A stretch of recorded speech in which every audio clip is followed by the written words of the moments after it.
What's good, people? It's your boy Uncle Fred back in the house. A little late with the analysis of the Monday night game. I'll tell you all about that. But a good gutsy win by our Cowboys, and I'm gonna tell you all about it. My impressions of it. And I apologize for being a day and a half or whatever late with this, but better late than never. We're gonna talk about that here in just a minute. Y'all hang with me for a minute.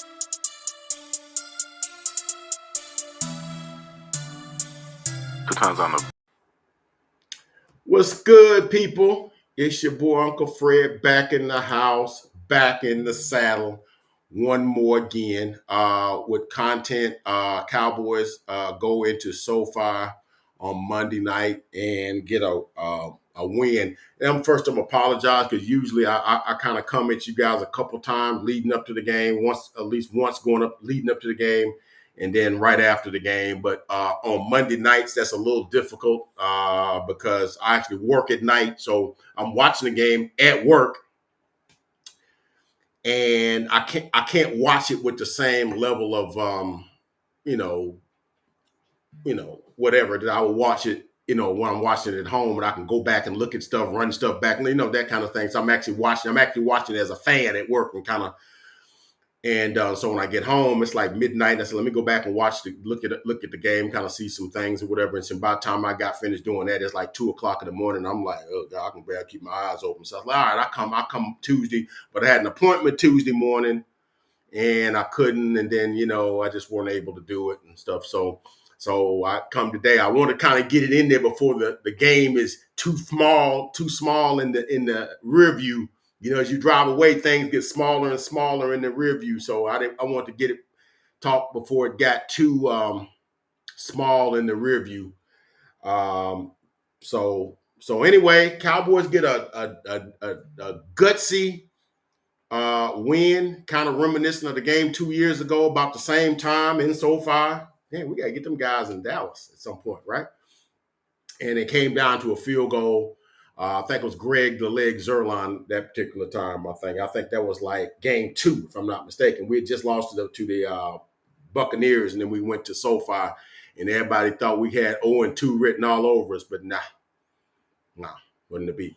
But gutsy win. You could take the G and put an N in there, and it's the same thing. Gutsy, nutsy. I'm trying to not, and then, like I was telling you guys before, I wanted to watch the game with a little bit of and be able to come with some analysis. Now, I could come with toxic Cowboy fan, yeah, Cowboy got that win, boy, yeah, boy. I could do that because I definitely have that in my DNA. I do, right? You should watch me while the game is going on, and it's like, yeah, knock his in the next week. Get your PA up. You ain't hurt. On the opponent, they get hit or something, knocked down or whatever, and they be acting like that. Get your PA up. Yeah, I got that in my DNA, but I'm not doing that on my channel. Okay, that's not for here. Okay. I like to think that my channel is for like intelligent analysis and things that can help us do better, win the games, things of that nature. It's not a rah-rah thing. So anyway, Cowboys get a gutsy win. Now, if in my caption, if you see, I thought, and this is not my phrase. This is Aisha. I can't think of her last name, but she does stuff for one of the YouTube channels. I can't think of her channel, but her name is Aisha. I want to say it's Aisha McCready or something, but I can't think of her name. But she coined it, so I'm not going to take credit for it. But she said that performance on Monday night was vintage Dak. She said that's the Dak that we grew to love in 2016, 2017, 2018, and that sort of thing. That was vintage Dak. What do I mean?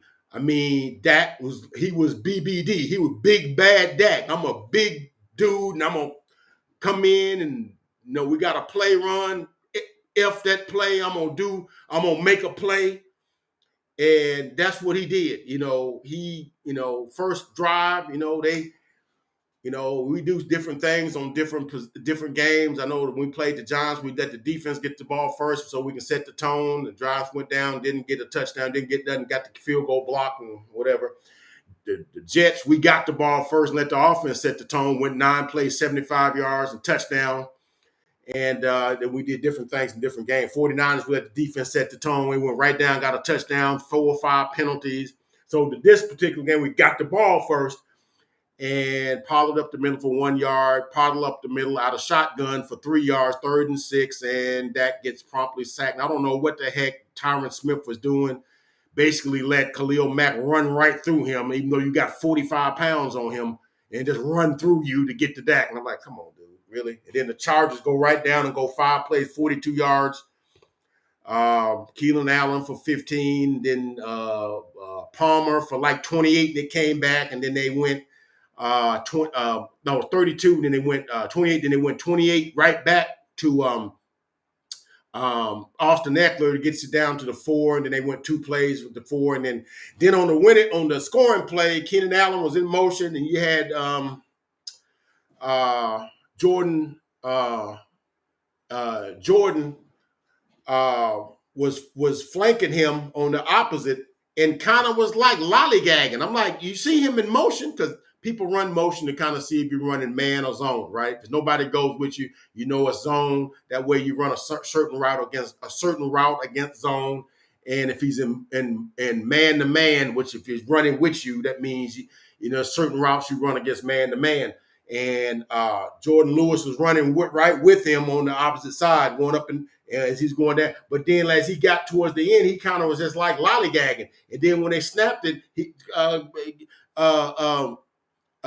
he just went right to the corner of the power line, threw right there, and Jordan Lewis was just right. I'm like, dang, you didn't think you needed to get over there? And that was about the easiest pitch and catch I've seen right there on 3rd and goal. I mean, that's like, that's just like me in the backyard with my son. That ain't no easier than that. I don't know what Jordan Lewis was doing. He didn't have a good game that night, Monday night either, and from my position. So we get the ball back, and it was almost like Dak was like, F that. We going with what I know. And I know we've been talking all week about, they not getting the ball to CD. CD been kind of pouting, which I don't love. Be professional. Talk to Dak on the side. You got time to hey, man, we need to work on this. Talk to Mike McCarthy and Schottenheimer on the side. Hey, we need to find some ways to get me the football. I don't like Mike McCarthy saying, well, yeah, we'd love to get him the football. I'm like, well, if you love to get him the football, you call the plays, get him the football, right? And so it's almost like Dak is like, bump this. We ain't playing no smoke and mirrors like y'all playing on the first possession. And he goes 11 yards to CD, 23 yards to CD. And then they worked some other plays here. I think they went Tony Pollard with a 7-yard catch. And I think they threw it like 4 or 5 times consecutively. And then on 3rd and 3, they pitched it to Pollard, which is interesting because they never came back to that play again. Okay. Pitched it to him on the left side. He got like 6 yards, got it down to like the 22-yard line, and Dak runs for 4. And then they tried to run it up the middle and they get anything. So it was like 4th down and like inches of 4th and 1. And Mike McCarthy says, nah, heck, we're going. And I thought this was like the play of the game, in my opinion. This is the play of the game. I think this play don't happen. I think we lose this game, right? So they come to the line, and we're in shotgun, which I don't love. I don't like and call me an old fogey. I don't like short yardage plays with the quarterback in shotgun because it feels like to me that you got to get 4 or 5 yards just to get to the line of scrimmage.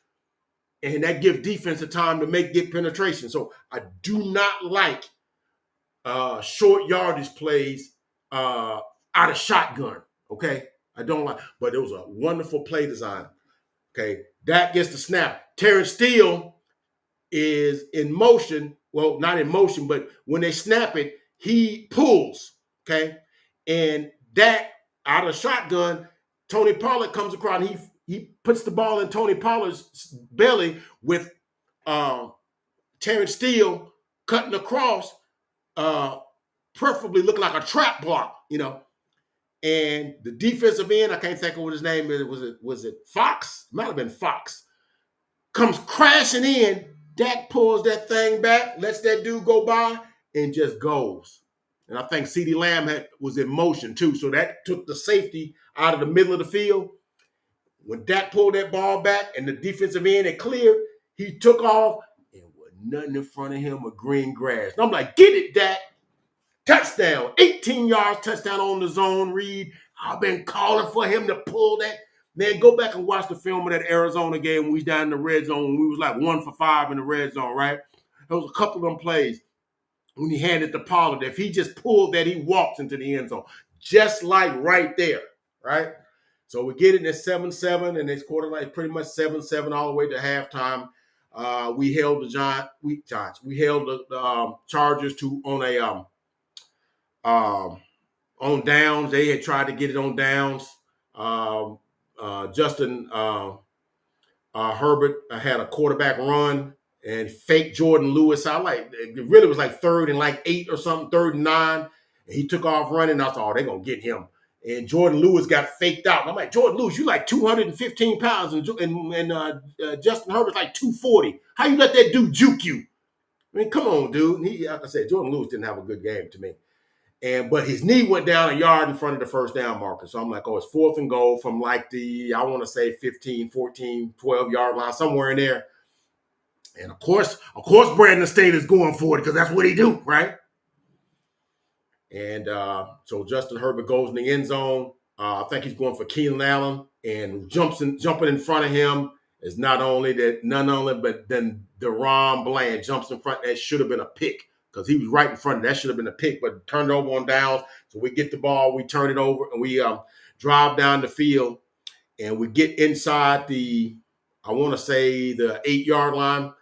And first of all, I think the refs called something that I don't think they really should have called on us. That kid, Michael Gallup, on an out pattern, and I thought he got out of bounds. But then the refs got together and said, "Oh no, we're gonna keep the clock moving," because they said his forward progress was stopped. I got to go back and look at that because it looked like to me he just caught it and went out of bounds. That's an out-of-bounds play. The only time I think the clock don't supposed to stop when you go out of bounds is if you go backwards and go out of bounds, a la Dalton Schultz last year in the 49ers playoff game. Went backwards out of bounds, the clock kept running, right? But I'm thinking that's something that's like Clause B, subclause 356 on page 489 at the back of the playbook to somebody that, hey, yeah, it's like the Tuck rule. Hey, ain't no rule. It ain't been called since then. That's something that you wanted to call at that particular time. And I think we get those calls sometimes.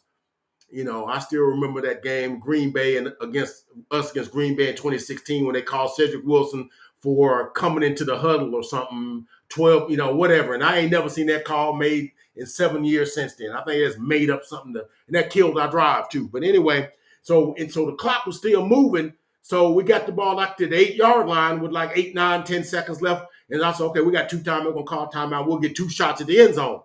Then all of a sudden, there's a meeting, and then it's 3 seconds, and we bring it on Brandon Aubrey. I'm like, what happened here? Turns out that Mike McCarthy told the refs, hey, we're not going to do it. We're just going to let the clock run, and then we're just going to kick the field goal. And I'm sitting there like, you didn't want to at least try to get a touchdown? See, and there's a couple of schools of thought with this, and so this is why I do my channel, because I try to come up with things that people are thinking and why people do things, right? So I'm thinking to myself possibly that Mike McCarthy is probably thinking like, he probably saw the Giants game on Sunday night and he's seen the Giants, dilly-dally around inside the 1-yard line and didn't get anything. Trying to get a touchdown and ran it and didn't get anything and couldn't get their play stopped and whatever. Or he saw Oregon and Washington, the college game. I watch a lot of football, guys, on Saturday. And Dan Lanning, who's the coach of Oregon, had it 1st and goal and tried to do something, and the play took too long, and they ended up not getting anything on that drive and wasted it. And both of those games were 3-point losses.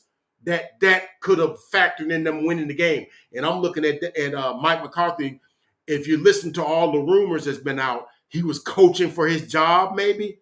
Like I'm not taking nothing to chance. I know Brandon Aubrey could nail this field goal, and I don't want to dilly dally around. Maybe the play gets messed up and you get the um, fooling around too long, get to scrambling around too long, or take a sack, or the ball gets bobbled or something, or gets fumbled or something, and we'll just take the field goal. So there's a lot of different variables going on there, other than I don't trust my quarterback. There's a lot of other things going on, but I still would have liked to have seen him at least get one or two shots at the end zone on that or whatever, and seeing what could happen. See, you still had two timeouts, so it's not like he could have.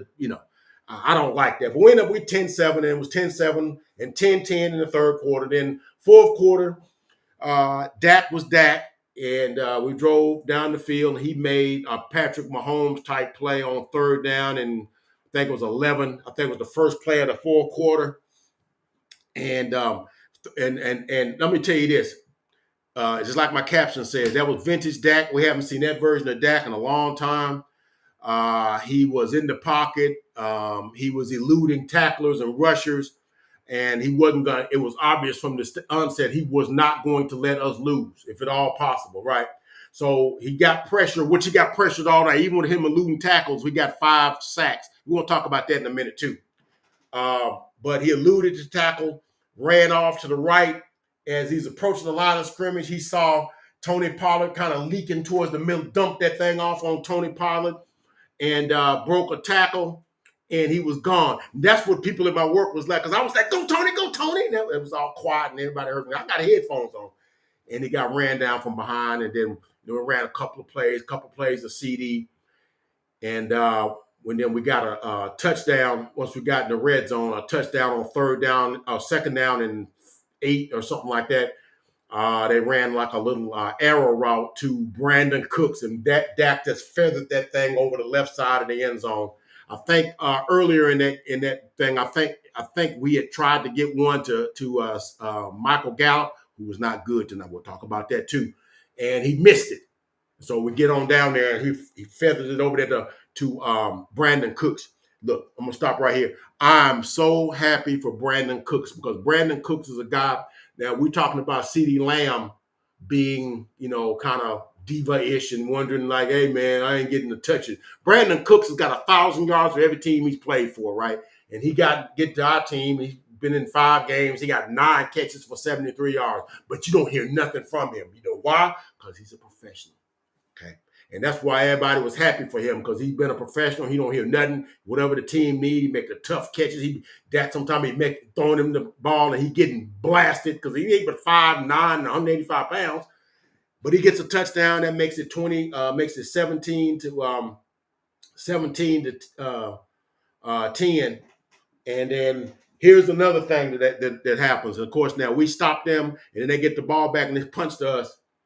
And Kevontae Turpin, I didn't know this was a rule. I'm with Mike Fisher.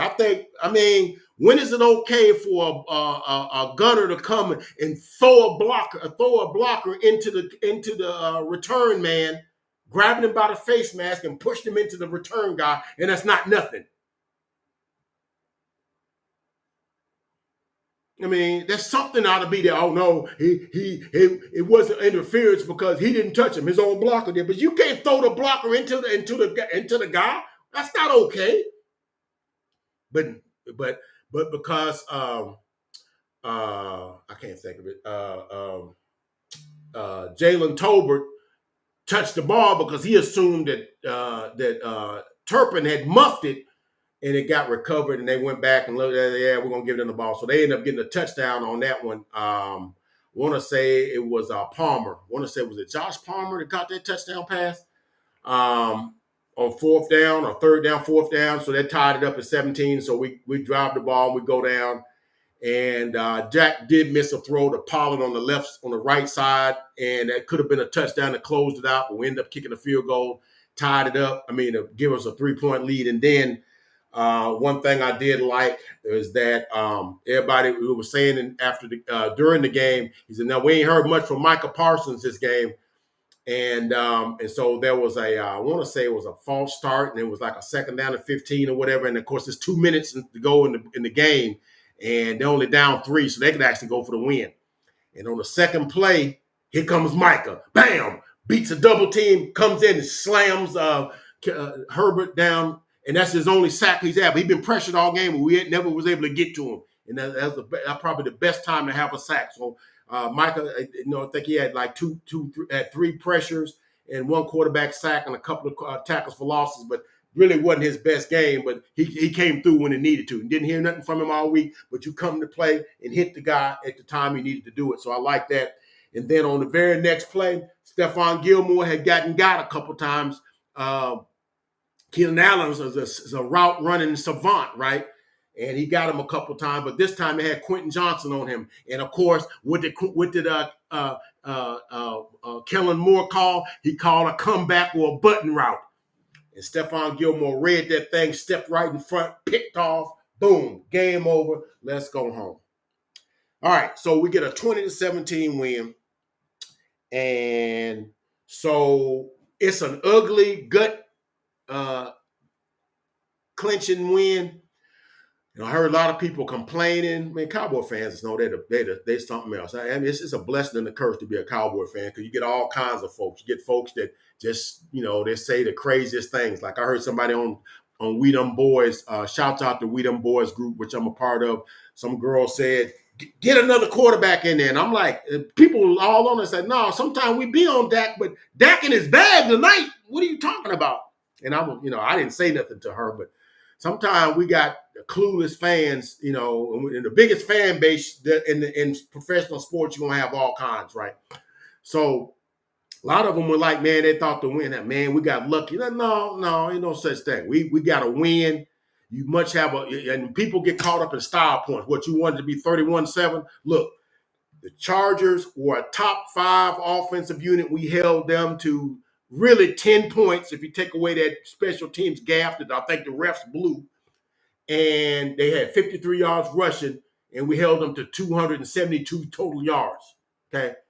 So there is no whatever. So would you have rather I put it to you like this. You would much rather have won like we won it and still won it than been the Eagles and the 49ers, those are the 2 games I watched this week intently.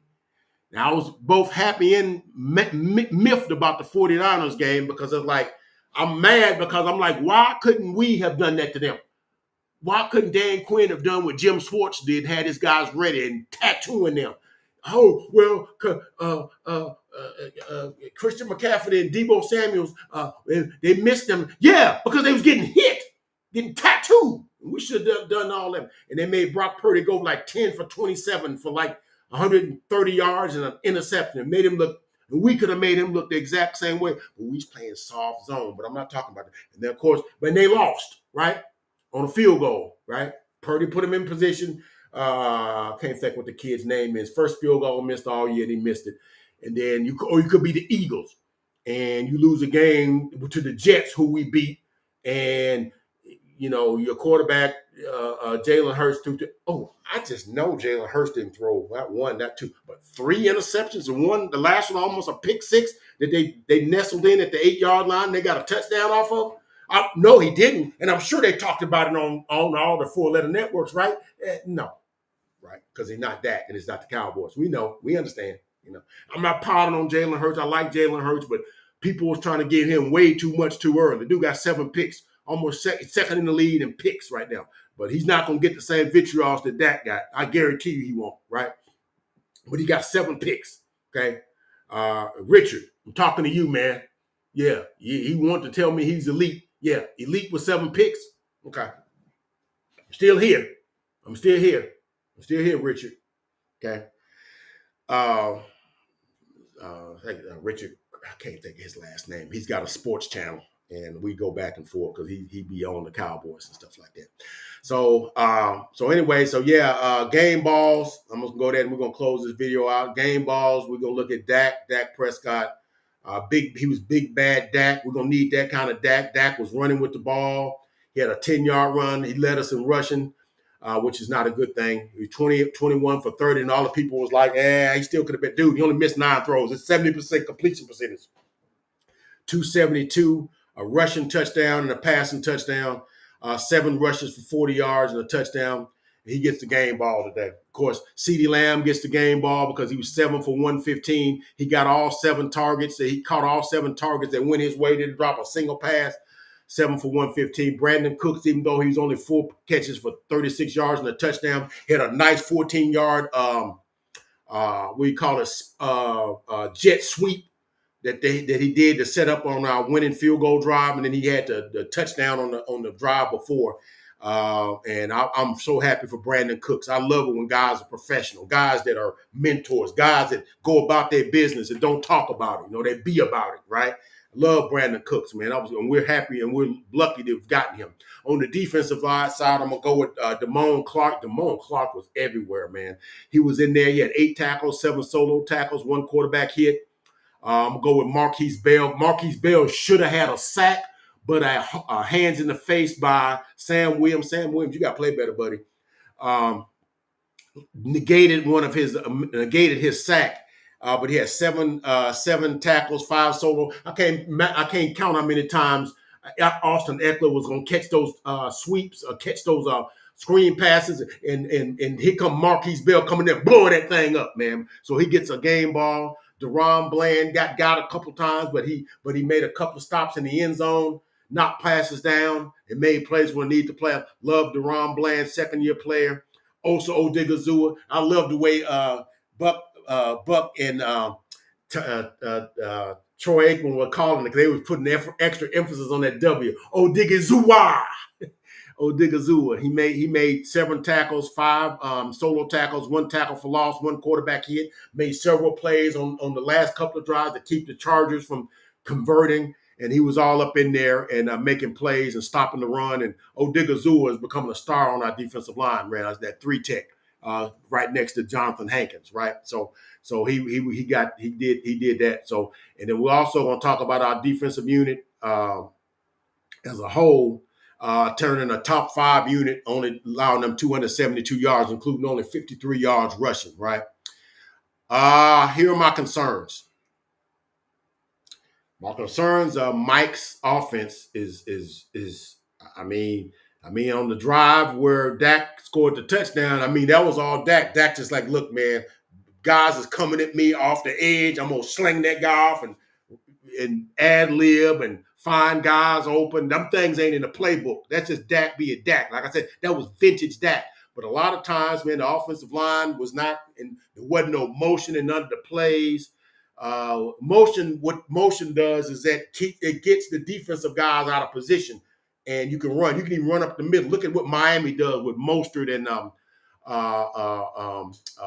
Devon A-Chain. They run up the middle. And them guys because the motion gets guys out of position where they can't just sit in the middle of the field, right? So even the runs don't have a lot of creativity to them. And we running out of shotgun a lot. And I don't like that. I like if you're gonna run it under center, but you can't do it every time because that tips off the defense. I get that. But no motion in the running game. And then the debacle before the halftime, which I kind of explained, dude, you at least got to try a touchdown, get something there, and just the conservative play calling's because against good teams, you're not going to be able to get away with that. And I got to go with Michael Gallup, man. Michael Gallup got 10 targets. He was the most targeted guy on the Cowboys. He got 10 targets. He only caught 3 of them for 24 yards. And targeted twice in the end zone. One was slightly overthrown. I think he still could have gotten another one was right in his hands. He didn't catch. And I thought Dak was trying to make a concerted effort to get to him. Maybe his confidence was lacking or whatever the case might be. And I don't know. But yeah, something's got to happen with Gallup, man. I don't know. But 3 for 24. Then the penalties, man. We had 11 penalties for 85 yards. We got to get better on that. One thing I heard Mike McCarthy say, he would do more motion stuff, but he don't want to get the pre-snap penalties. That means you got to get a control of your team, Mike, because other teams are doing it. I'm not going to take that, okay? Offensive line, dude, y'all gave up 5 sacks and couldn't move nobody on the run game. I saw Tyron Smith get beat for a sack. I saw Tyler Biotis get beat for a sack. I saw Terrence Steele get beat for a sack. I saw 2 holding calls by Tyler Smith. Dude, the offensive line got to get better. it's got to get better. Hopefully, this off week we can shore up that, and we can get the offense back to playing the way it's supposed to be playing. Overall, though, happy with the win. Ain't no such thing as a bad win. If you much have a bad win than a pretty loss, you can't be too mad. We are 4-2. We're at the 1/3 pole, going into a bye week where we can get guys healthy. We can work the kinks out on our offense. Linebackers looking good, but we get Rashawn Evans, get him to work him into the linebacker core. I like the way things might be looking. Cowboy fan, we gotta be happy about where this is going. It's a win. It may not be the prettiest win. We don't get all the style points. They're not talking about us well on the 4 and the 3-letter and the number networks. Heard Shannon wasn't impressed. Well, you a hater anyway. Stephen A., you a hater anyway. We're going to keep chalking up wins. Now, what I will say is I am concerned about the penalties. I am concerned about, and I'm going to tell you this. We get ready to play the Rams in 2 weeks. And I know sometimes we don't read the scouting reports of the teams we're getting ready to play. Let me let y'all in on something. This one a preview. I'm gonna give you this one for free. Y'all listen. Matthew Stafford and the Rams love going to Cooper Kupp all day, every day. Okay. Just in case when we get to play them, you be not knowing where they're going with the football. The Rams and Matthew Stafford love to go to Cooper Kupp. Okay, it was Puka Nacua before that. Do that 40 catches in 4 games. The heck?